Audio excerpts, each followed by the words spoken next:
مرتضی علی قمری داشتی چه شد، یا مرتضی علی قمری داشتی چه شد. الائمه گفت نوح علی الحسین، الائمه گفت نور از الحسین و سلام علی الحسین. حسین حسین حسین حسین حسین.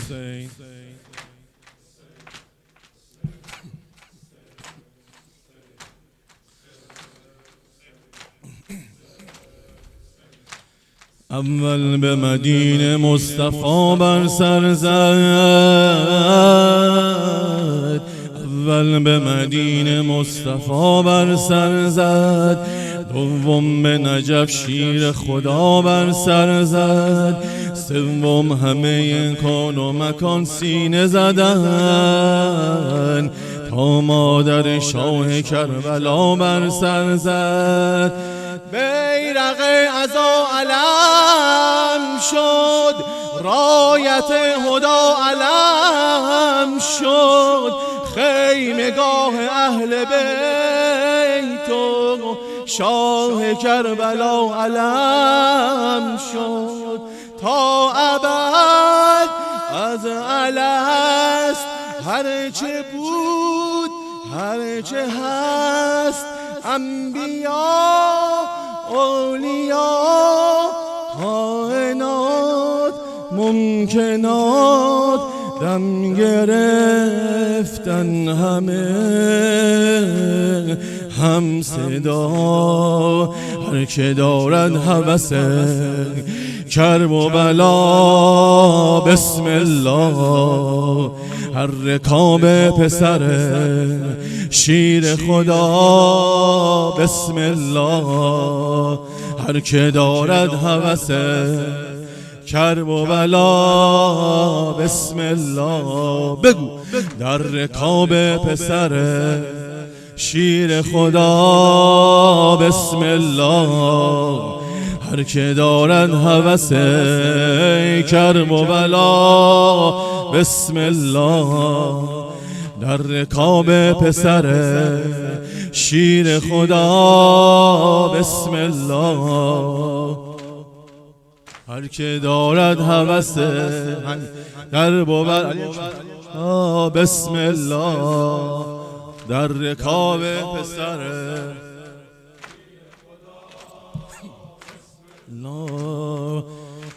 از چشمه تسنیم شراب آوردن، از چشمه تسنیم شراب آوردن.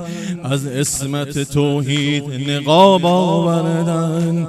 بر هلهله فرشتگان ملکوت صد آینه از ابرو تراب آوردن. لشکر حیدر کرار زیر بیرق علم دار. در رکاب شاه احرار دست به سینه و خبردار. از وهب تا حبیب غرق در عطر سیب میرسد زمزمه. یا طبیب یا غریب دم گرفتن همه هم صدا. هر که دارد سر همراهی ما بسم الله. هر که می نوشد از این جام بلا بسم الله. هر که دارد هوس کرب و بلا در رکاب پسر شیر خدا. هر که دارد هوس بسم الله. در رکاب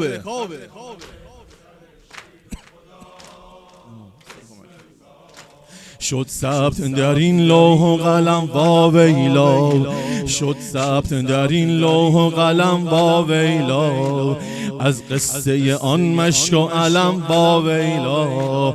زینب به حسین زیر لب میگوید میلرزه از این خاک دلم واویلا، واویلا، واویلا، واویلا، واویلا، واویلا.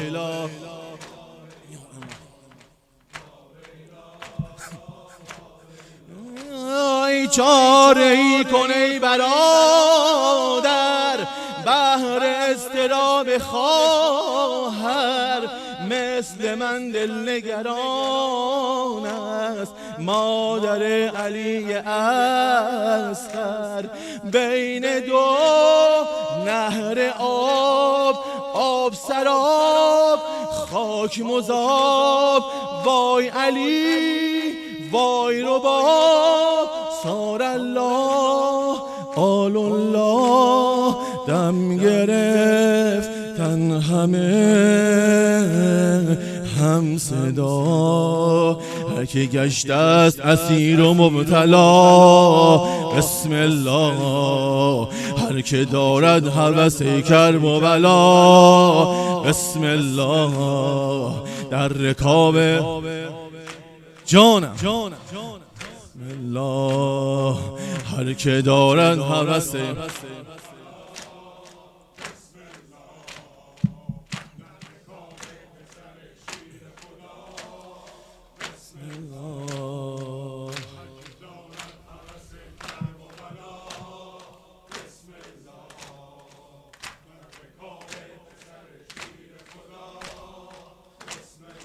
اللهم اجل ولیک الفرج.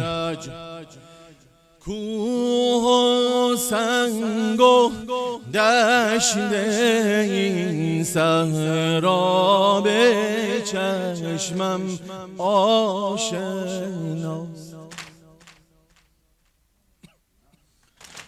دوستان محمل نگه دارید و اینجا کربلاست.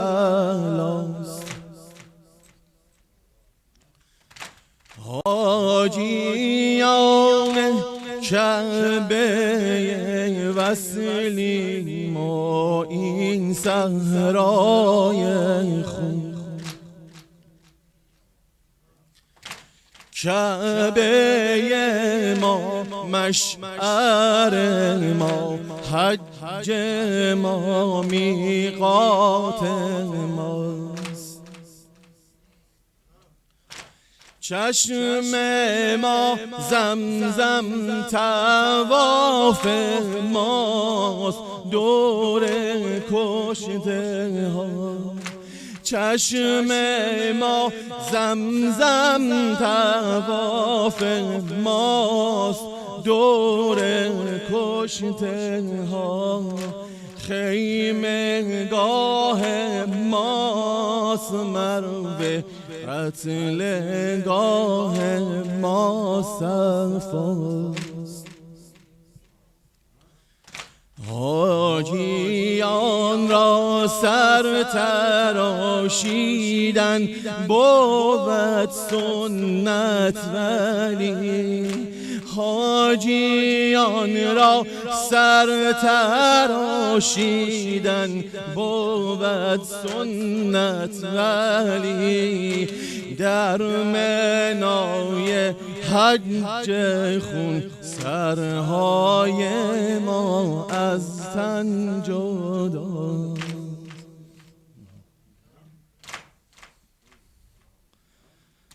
سنگ دشمن مهر سجده، خون سر آب وضوست.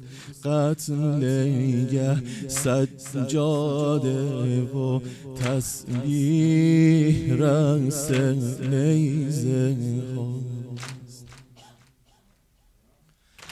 نخل ها با ما سخن گویند و در این من شد الفرات و این بیابان نینواز. چشم من پیوسته می بیند در این صحرای خون، دست سقا نشه اکبر تربت اصغر کجاست؟ آب گردد از خجالت، آب در این سرزمین.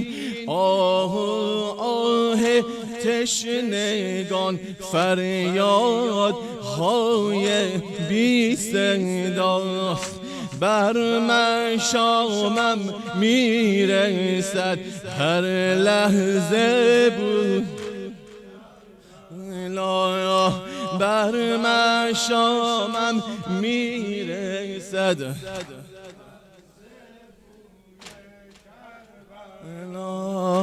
بر دلم ترسم بماند آرزوی تشنه آب فراتم ای اجل، تا بگیرم در بغل قبر شهید کربلا. یا حسین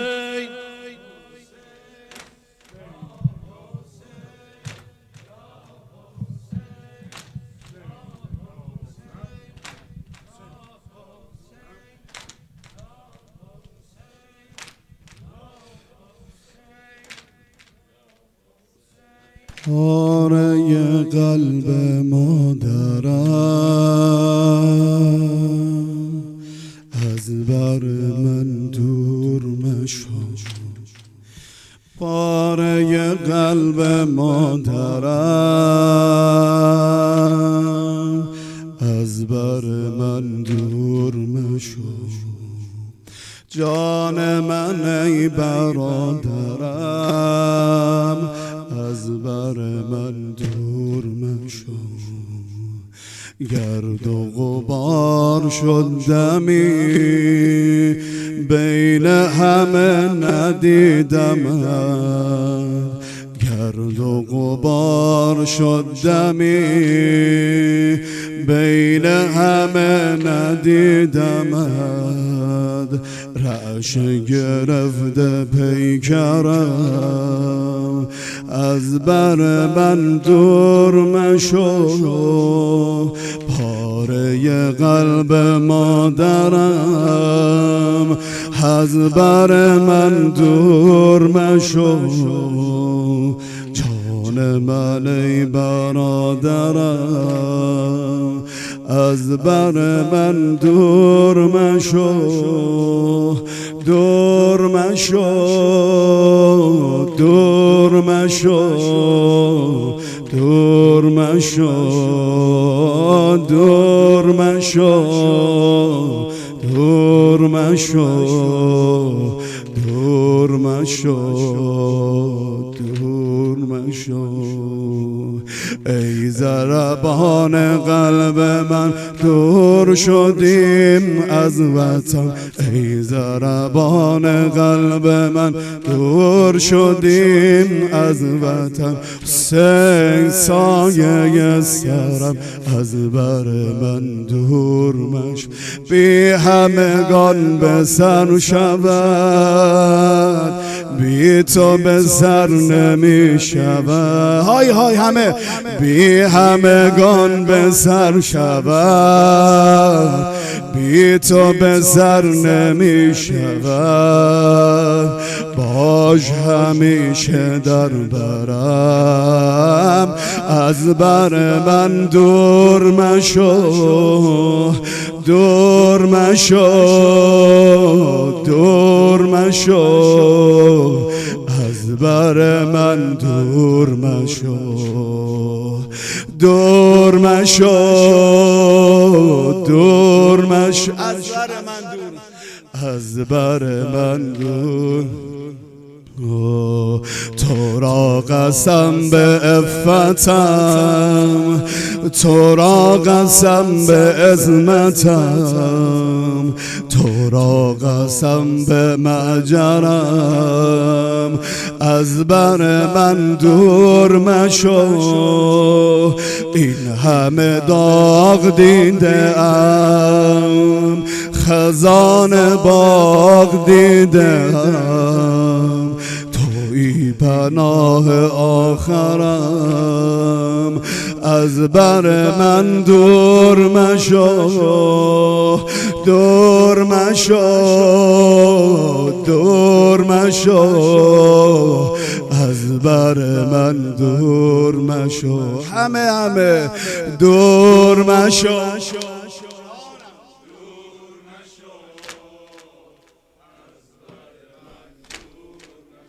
شده گواه کربلا، به عشق توست مبتلا.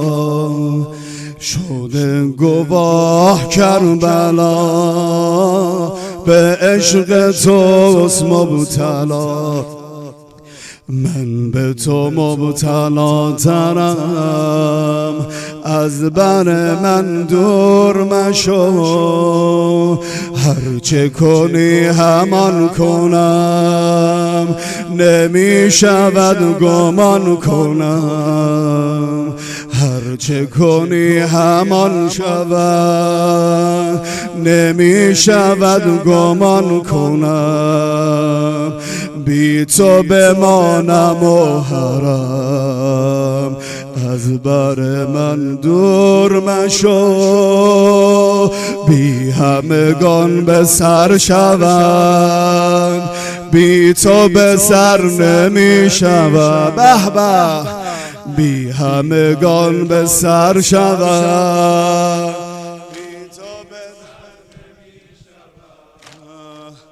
داغ تو دارد این دلم، جای دگر نمی شود.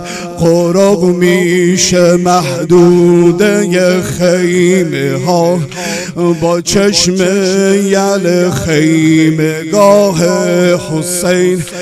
امام ادب شیر ام البنین، یل حیدر و تکیه گاه حسین. سپاه حسین، پناه حسین، امیر حرم قرص ماه حسین. سپاه حسین، پناه حسین، امیر حرم قرص ماه حسین.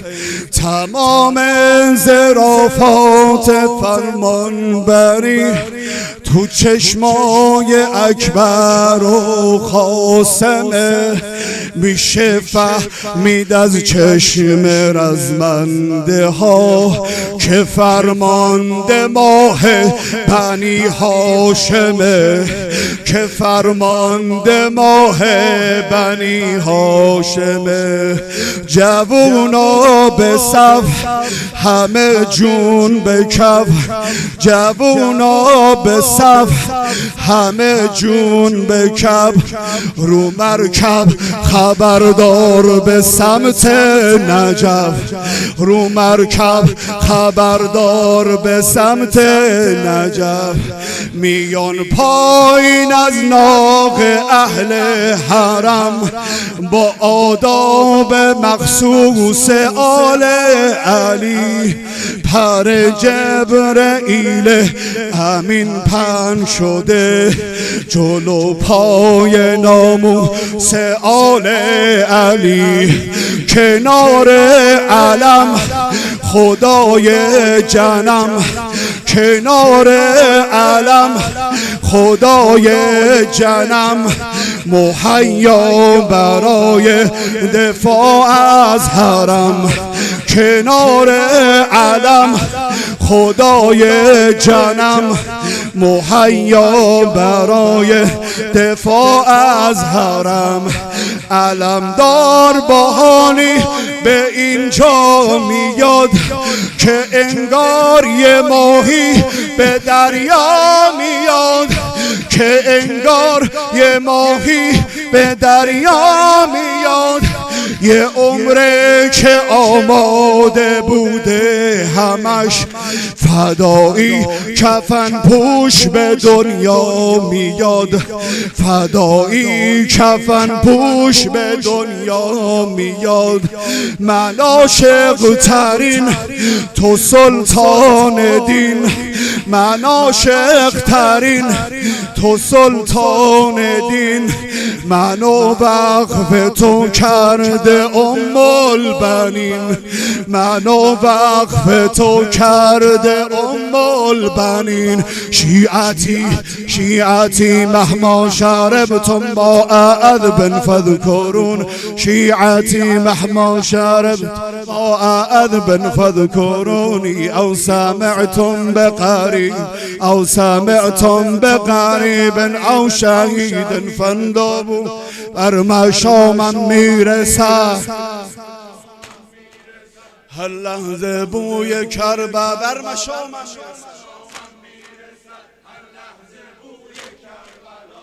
بر دلم ترسم به ما،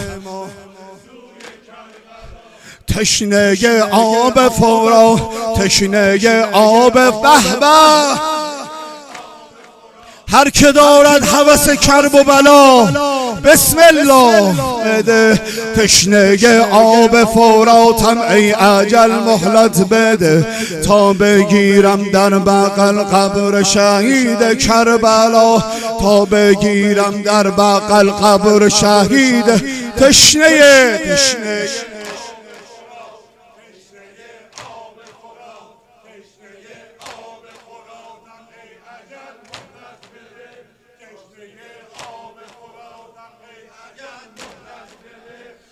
بگیرم در بغل قبر شهید. وای حسین حسین حسین حسین حسین حسین حسین حسین حسین.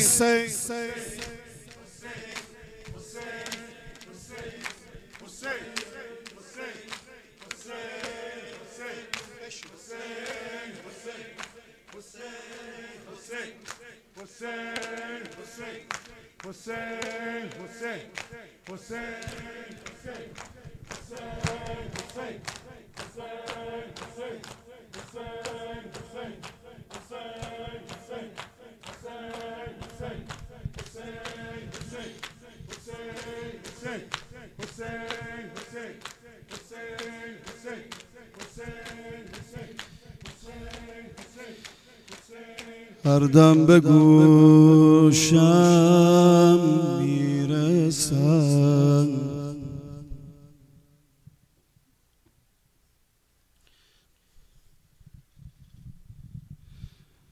هر دم به گوشم میرسد آوای زنگ غافله، آوای زنگ غافله. این قافله تا کربلا دیگر ندارد فاصله، دیگر ندارد فاصله. از کعبه گل آمده تا کعبه دل می رود. این کاروان غم فزان منزل به منزل می رود، منزل به منزل می رود. هر دم به گوشم میرسد آوای زنگ غافل. همه بخونن هر دم به گوشم میرسد، هر دم به گوشم میرسد آوای زنگ غافل. این قافله تا کربلا دیگر ندارد فاصله. این قافله تا کربلا.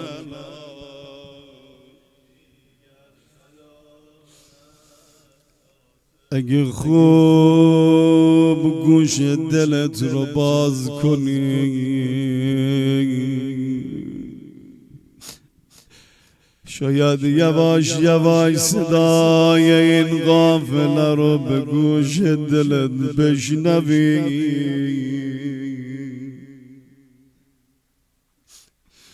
یا با عبدالله مثل فردا این قافله به کرب و بلا میرسه. همه شنیدید آقا میپرسن این سرزمین نامش چیه؟ یکی میگه قادسیه، اسمای مختلف و میگن. آقا میگه آیا اسم دیگه هم هست؟ میگن بله، به این سرزمین کرب و بلا هم میگن. آقا ناله میزنه اعوذ بالله من الکرب والبلا.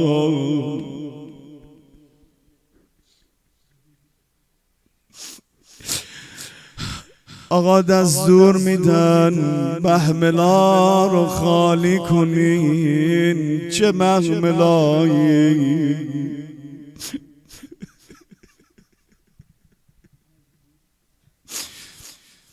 نمیدونم تو حالا دیدین وقتی میخوان یک کسی رو از شتر پیاده بکنن چه کار میکنن؟ وقتی میخوان یکی از ناقه پیاده بشه باید اول شتر زانو بزنه تا بتونن از شتر پیاده بکنن. اما سادات وقتی میخواد پایین بیاد عباس کنده زانوش رو گذاشته، خانوم علی اکبر دستشو گرفته. همه با احترام زینب رو پیاده میکنن، این بچه ها رو پیاده میکنن.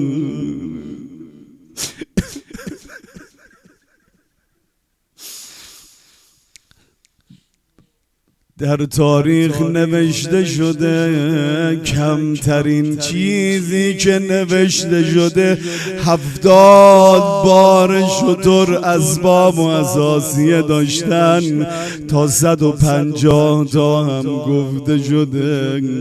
زمان میبره همه اینها رو خالی میکنه، اما تمام اینایی که تو چند ساعت خالی کردن عذر عاشورا به یه چشم به هم زدن، به غارت بردن.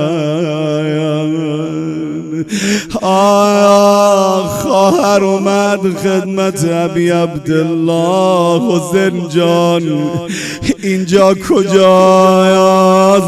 من دلم یه شوری میزنه.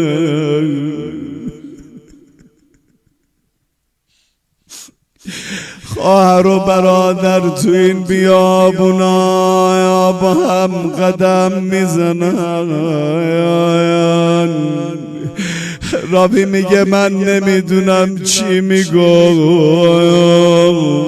یه وقت دیدم آقا به یه زمینی نگاه میکنه، خانوم زینب بلند بلند گریه میکنه. یه وقت دیدم نگاه به سمت علقم کرد، زینب برگشت به عباسش نگاه کرد. اما میگه یه لحظه دیدم وارد یه گودالی شد، انگار داره وقای عذر عاشورا رو توضیح میده. میگه دیدم زینب نشست،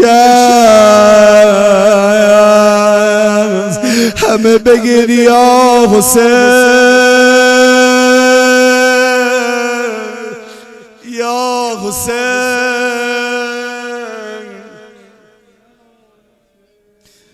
یا حسین یا حسین یا حسین. اللهم انا نسألك وندعوك باسمك العظيم الأعظم العز الأجل الأكرم إلهي بمحمد وعلي وفاطمة والحسن والحسين. أي حسين